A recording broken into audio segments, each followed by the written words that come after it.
Hello everyone, आज है 2 अक्टूबर और आज इस वीडियो में हम बात करने जा रहे हैं रेलवे सेक्टर से जुड़ी हुई दो कंपनियों के बारे में। एक है इंडियन रेलवे फाइनेंस कॉरपोरेशन, दूसरी है रेल विकास निगम।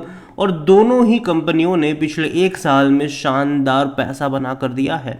और देखिए, उसकी वजह भी है कि गवर्नमेंट जो है वो रेलवे के ऊपर काफ़ी ज़्यादा जो पैसा है वो स्पेंड कर रही है। बड़े बड़े प्रोजेक्ट जो है वो गवर्नमेंट अनाउंस कर रही है और आगे भी रेलवे में जो ट्रांसफॉर्मेशन है वो इसी रफ्तार से चलने वाला है, ऐसे एक्सपेक्टेशन भी है। तो बातचीत करेंगे कि भैया ऑलरेडी जब इतनी बड़ी तेज़ी दोनों ही कंपनियों ने दिखा दी है तो मौके बन भी रहे हैं कि नहीं। देखिए, वीडियो को शुरू करें उससे पहले अगर आपने अभी तक चैनल को सब्सक्राइब नहीं किया है तो प्लीज़ अभी इसे सब्सक्राइब कर लीजिए, क्योंकि आगे भी बहुत सारे वीडियोस हैं जो आपको काफ़ी ज़्यादा हेल्प करेंगे। तो देखिए, 76 रुपीज़ का शेयर है इंडियन रेलवे फाइनेंस कॉरपोरेशन का। 2.5% की तेज़ी थी फ्राइडे को। एक महीने में अगर हम देखें तो तकरीबन 14-15% की तेज़ी ज़रूर है। 85 पे गया लेकिन उसके बाद गिरा था ये। और अभी भी अगर आप देखोगे तो धीरे धीरे करेक्शन एक्सपेक्टेड ज़रूर है। ऑलरेडी बहुत बड़ा करेक्शन हम यहाँ पर देख ही चुके हैं, लेकिन अभी भी करेक्शन एक्सपेक्टेड है। लेकिन उसी करेक्शन में खरीदारी के मौके भी है। देखिए, लॉन्ग टर्म के लिहाज से मैं मानता हूँ कि कंपनी काफ़ी शानदार है और आगे भी अच्छा परफॉर्म करने के चांसेस यहाँ पर ज़रूर रहने वाले हैं। अगर आप पिछले एक साल की बात करेंगे तो पिछले एक साल में यहाँ पर 260% का ग्रोथ है। तो देखो यार, पैसा तो बना है। और जब भी बड़ी रफ्तार आई है, शॉर्ट टर्म में बड़ी तेज़ी बनी है, लंबे समय तक कंसोलिडेट किया, वापस से बड़ी तेज़ी बनी, लंबे समय तक कंसोलिडेट किया, और इस बार पहली बार ऐसा हुआ कि इतनी बड़ी तेज़ी आई। तो थोड़ा सा कंसोलिडेशन एक्सपेक्टेड है और जब ये होगा तब खरीदारी के मौके भी बनेंगे। और जहाँ तक बात करें पिछले 5 साल की, तो डेफिनेटली यार देखो, लंबे समय तक ये अटका, तो ऐसा नहीं कि मैं अभी बात कर रहा हूँ इसके ऊपर। अगर आप चैनल को रेगुलर फॉलो कर रहे हो तो जब आपको ये 20 पे मिल रहा था, 22 पे मिल रहा था, 25 पे मिल रहा था, कई सारे मेरे वीडियोस थे कि खरीद के भूल जाओ, हर साल आपको अच्छा खासा डिविडेंड मिलेगा। और रेलवे में गवर्नमेंट आने वाले टाइम में बहुत ज़्यादा पैसा स्पेंड करने वाली है, ये मैं लंबे समय से बता भी रहा हूँ। इंडियन रेलवे फाइनेंस कॉरपोरेशन के बारे में देखें तो इसका जो मार्केट कैप है वो 1 लाख करोड़ से भी ज़्यादा का दोबारा से क्रॉस हो चुका है। 16 का पी रेशियो है, जो कि ना उतना सस्ता कहूँगा ना ही उतना महंगा कहूँगा। लेकिन जहाँ तक बात करें तो इस साल अभी तक इसने डिविडेंड पे नहीं किया। पिछले साल 2 बार पे किया था, उससे पहले भी 2 बार पे किया था, इस बार पे नहीं किया है।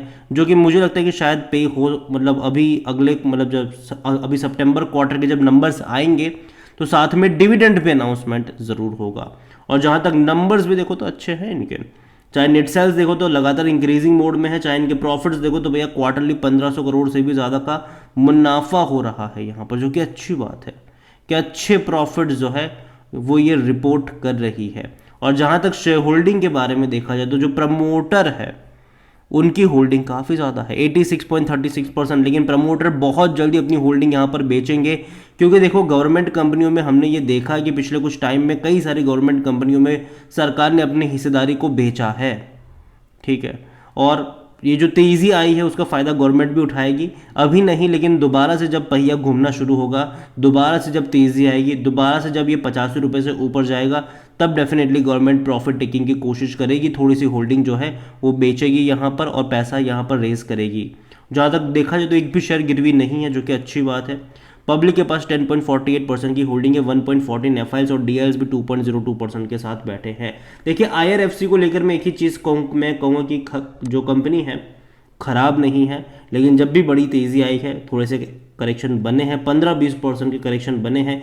यहाँ से 85 रुपये से जब ये गिरना शुरू हुआ है तो कहीं ना कहीं मैं मानता हूँ कि अगर 15% का करेक्शन बन जाता है, 15-20% का अगर करेक्शन बनेगा, मौके वहाँ से बन सकते हैं। जो लेवल मुझे इनिशियल यहाँ पर पसंद आ रहा है वो 65 से 70 रुपये का लेवल पसंद आ रहा है। एवरेज करने के मौके अगर जाएगा 50-55 तो वहाँ पर बनेंगे। लेकिन मैं लॉन्ग टर्म की बात करूँगा, यहाँ पर ये खरीद के भूल जाओ, कोई दिक्कत की बात नहीं है। लॉन्ग टर्म में गवर्नमेंट और ज़्यादा जो पैसा है वो स्पेंड करेगी। अभी हाल फिलहाल में खबर भी आ रही है, वंदे भारत ट्रेन को लेकर भी खबरें आ रही है कि भैया स्लीपर कोच अनाउंस करे है गवर्नमेंट ने, तो आगे भी ये होगा। गवर्नमेंट रेलवे ट्रांसफॉर्मेशन की तरफ लगी हुई है, चाहे नई ट्रेन को इंट्रोड्यूस करना हो या फिर चाहे यहाँ पर रेलवे स्टेशन को पूरी की तरीके से मतलब रीडेवलप्ड करना हो यहाँ पर, तो ये होगा। दूसरी जो शेयर है रेल विकास निगम, 170 रुपये का शेयर, 190 तक गया था ये भी। यहाँ पर भी करेक्शन चल रहे हैं, थोड़े से ओवर एक्सपेक्टेड ज़रूर है आने वाले टाइम में, लेकिन मौके ही मौके बनेंगे यहाँ पर भी। एक साल में 370% का ग्रोथ, भैया बहुत कम कंपनियाँ होती है जो इतने हैवी ग्रोथ देती है आपको एक साल के अंदर, और इसने दिया है। लेकिन अगेन मैं कह दूं कि जब भी बड़ी तेज़ी आई है, आप देख सकते हैं कि ये कुछ मतलब लंबे समय के लिए अटका है, रुका है। इस बार भी ऐसा एक्सपेक्टेड है, 5 साल में 750% का ग्रोथ इसने ज़रूर दिया है, लेकिन जनरली जो ग्रोथ यहाँ पर आई है वो पिछले 2 सालों में आई है।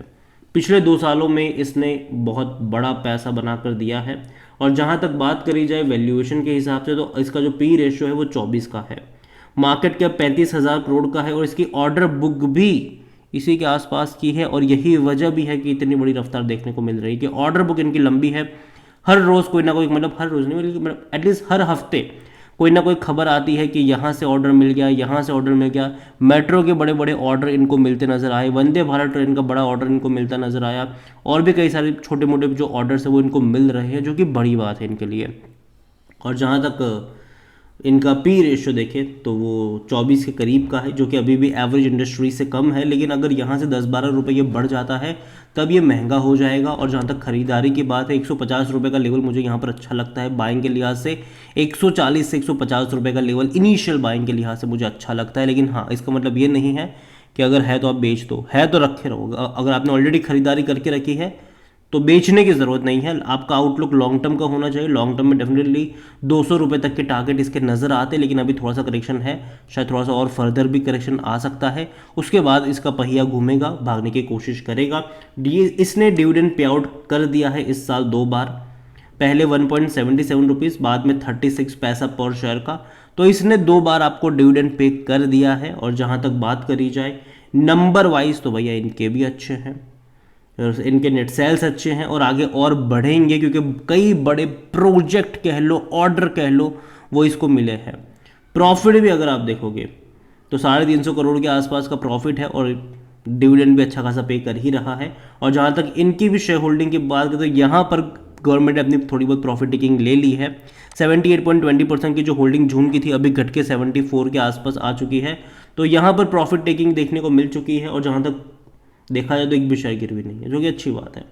और पब्लिक और वगैरह के पास भी अच्छी खासी क्वांटिटी यहाँ पर देखने को मिल रही है। जब नया शेयर होल्डिंग पैटर्न अपडेट होगा तो डेफिनेटली उसके बारे में भी हम बात करेंगे। लेकिन अभी के लिए मैं इतना ही कहूँगा कि देखो यार, रेल विकास निगम कंपनी खराब तो नहीं है, रेलवे से जुड़ी हुई कंपनी है। आगे भी और बड़े प्रोजेक्ट जो है वो आपको यहाँ पर देखने को मिलते रहेंगे, और बड़े प्रोजेक्ट अनाउंस होंगे, जिसका फ़ायदा रेलवे सेक्टर से जुड़ी हुई कंपनियों को होने वाला है। चाहे वो रेल विकास निगम हो, चाहे वो इंडियन रेलवे फाइनेंस कॉरपोरेशन हो, या फिर चाहे वो इरकॉन ही क्यों ना हो। तो नज़र रखिएगा इन कंपनियों के ऊपर। अभी भी 10-12% के करेक्शन एक्सपेक्टेड है यहाँ पर, लेकिन जब ये आएंगे तब खरीदारी के मौके भी बनेंगे। वीडियो को एंड करूँ उससे पहले, एनालिसिस के लिए जिस पोर्टल का मैं इस्तेमाल कर रहा हूँ, ट्रेड ब्रेन्स, अगर आप भी इसको यूज़ करना चाहते हैं तो लिंक मैं आपको डिस्क्रिप्शन में दे दूंगा। और अगर आप मेरा कूपन कोड HSA20 का इस्तेमाल करोगे तो आपको 20% का डिस्काउंट भी मिल जाएगा। कई सारे बेहतरीन फीचर्स हैं यहाँ पर, जिनमें से एक है कि जो बड़े बड़े इन्वेस्टर्स हैं वो क्या खरीद रहे हैं, उनका पूरा पोर्टफोलियो आप चेक कर सकते हो, वो भी क्वार्टर ऑन क्वार्टर अपडेट के साथ। इनके पोर्टफोलियो में कई सारे स्मॉल कैप और मिड कैप आपको देखने को मिल जाएंगे। इनके पोर्टफोलियो में कई बार आपको पेनी स्टॉक्स भी देखने को मिल जाएंगे। तो देर किस बात की है, लिंक डिस्क्रिप्शन में है, कूपन कोड का फायदा उठाना भूलिएगा नहीं। वीडियो को यहीं पे एंड करूंगा। पसंद आया हो तो लाइक करें, शेयर करें। चैनल अगर पहली बार है तो प्लीज़ सब्सक्राइब करें। और रेलवे सेक्टर की कौन सी कंपनी आपको पसंद है या फिर आपके पोर्टफोलियो में है, वो भी आप मुझे कमेंट में लिख के बता सकते हैं। Thank you.